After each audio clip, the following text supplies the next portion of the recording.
Dana Loesch, the conservative alternative. This is the Dana Show. Prior to the Boston bombing, he said the battlefield was no longer in America.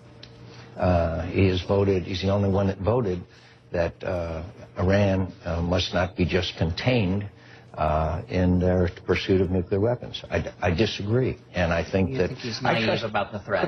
Could I just say, the Republican and Democrat chairs and majorities members of Intelligence Committee have been very well briefed on these programs. We passed the Patriot Act. We passed specific provisions of the act allowed for this program to take place, to be enacted in operation. Now, if members of Congress did not know what they were voting on, then I think that that's their responsibility a lot more than it is the government's. Seems really disingenuous for John McCain to suggest that everything that the NSA was doing was explicitly covered by the Patriot Act, when in fact it was not. Third hour of the Dana Show, 866-455-9797, 971talk.com/Dana, danaradio.com, D-Lash on Twitter. Joining me right now, out from our WIBC land affiliate, Representative Todd Rokita, who has been very vocal, not just about the IRS portion of Scandalanch, but also about this latest with the NSA and Edward Snowden. Good afternoon to you, Congressman. Hey, Dana. Good to be back with you. Good to speak with you. First of all, what do you make of this NSA? All of this happened again. You know, you had given an interview earlier where you said that, well, you know, they shouldn't be able to do this without probable cause, and we know that there was no probable cause given. We have no examples of any terrorist attacks which have been thwarted or in any way how we have benefited from this PRISM system. What is your take on this latest bit of scandal? Well, you know, first of all, let me say it's not – I'd have these concerns absent this scandalous administration, okay? I'd have these concerns if it was done, and apparently it was. I wasn't a congressman at the time, but apparently it was done during the Bush administration. The fact, however, that this administration, the Obama administration, has a trust deficit, to say the least, with the American people at this point, given the other scandals, makes those of us, and there's several of us who get voted against the Patriot Act for these very reasons, makes our point even stronger. You shouldn't have to simply and blindly trust any administration. We wouldn't need the Constitution. The founders understood that if men were angels, we wouldn't even need government.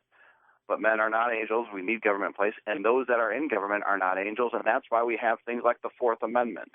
Right. To make sure that we are not subject to any man, person, human being, agent of government, that we have these God-given or natural law rights that come down, and that one of those is to be secure in our property, in our person, with one exception, one major exception. That is, if there is probable cause that you've committed a crime, well then, based on a warrant given by a third-party arbiter, usually a court, in open court, in public, right. Well, then you can get a warrant, and then we can seize your persons or property.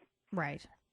So now we're in the situation, well, we can't come to open court anymore because we tip off the terrorists, so we're going to have this secret court. And we're going to call it a secret court, a FISA court. And the people, citizens, don't have standing in this court. Only the government does.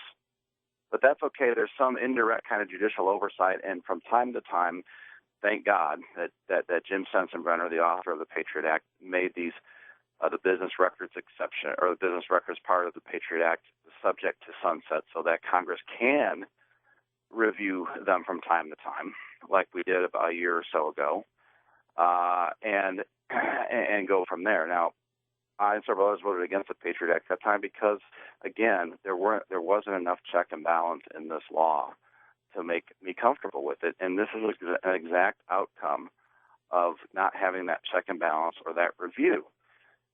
So anyway, I'm going on too long, Dana. Well, no, but that's a good point, and that's something that it seems that Senator John McCain and some other a few other folks who I think are in the minority in terms of not being outraged by this. That's what they're glossing over, is that this when it was passed, which I didn't support it at the time either, there were still limitations to it. You know, the F used to stand for foreign. Now it apparently stands for right. all things. Right. and they vacuum up all this data. And like I heard on one of those Sunday talk shows this weekend, you know, another lame excuse. Well, we vacuum up all this information. True. That's my word, not theirs, vacuum. But we're not going to touch the database. We're not going to query the database unless we have some reason to. Well, okay, that's when you go get your warrant in open court or this FISA court, and then you go ask Verizon, oh, okay, we're interested in this particular number in Afghanistan. We want to know which one of your customers called it or not. Right. Well, you know, that's when you go and ask Verizon to do that. You just don't take every call from every American over the last several months or years, or however long it's been, and just keep it. Right. Yeah, no, that's exactly it. And this this scandal and all of the outrage, and you feel as though you can't trust anything. There is, you hit it when you said there's a deficit of trust in government, which I think perhaps more so now than ever there is. And then additionally, I don't know if I completely trust the story coming out with Snowden just because of Glenn Greenwald's past, and, you know, he's a 9/11 truther and all of this stuff. But at the same time, I'm glad that this information is out, and I'm glad that because we've been told for forever that, or you have a tinfoil hat. You just have a tinfoil hat on. But they're legitimate concerns. So what, in terms of congressional action, what action is going to be taken in this? Well, first of all, me and about 20 or so other Congress persons wrote a letter. I think it was Thursday. We sent out Friday night to NSA asking some very, I think, specific and very good questions about this data, how often they collect it, what are the boundaries, if any.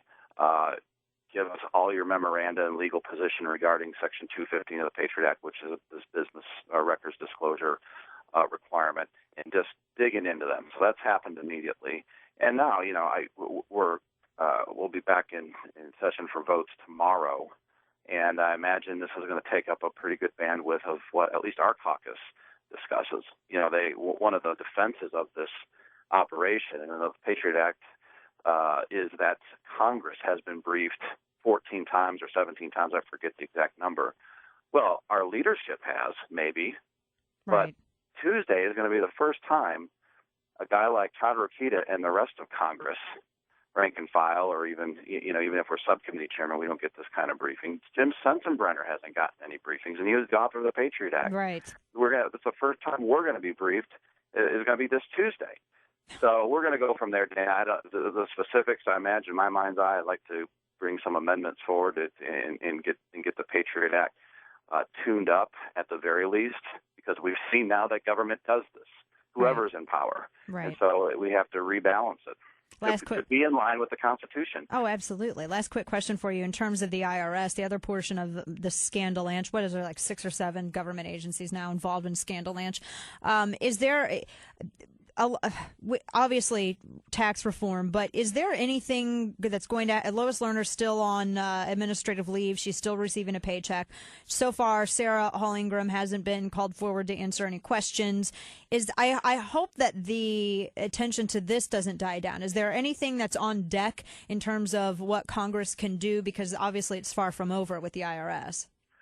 No. We are full steam ahead on all these investigations, first and foremost. Secondly, I think you're going to see, and again, to find the truth of the matter, we're going to need time. If you want a lynching, we can provide a lynching pretty quickly. But if you really want to get to the truth, we'll do that. Right. But yeah, and I expect reform of the whole bureaucratic system in terms of when something illegal is done, that there's actually a punishment. Right.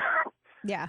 Not administrative leave where you just get to stay at home and watch TV. And that's vacation. Yeah, that's vacation for us. Congressman Todd Rokita, we appreciate your voice out there and your fight for limited government. Thanks for joining us today. We'll talk soon. Thanks, Dana. All right, take care.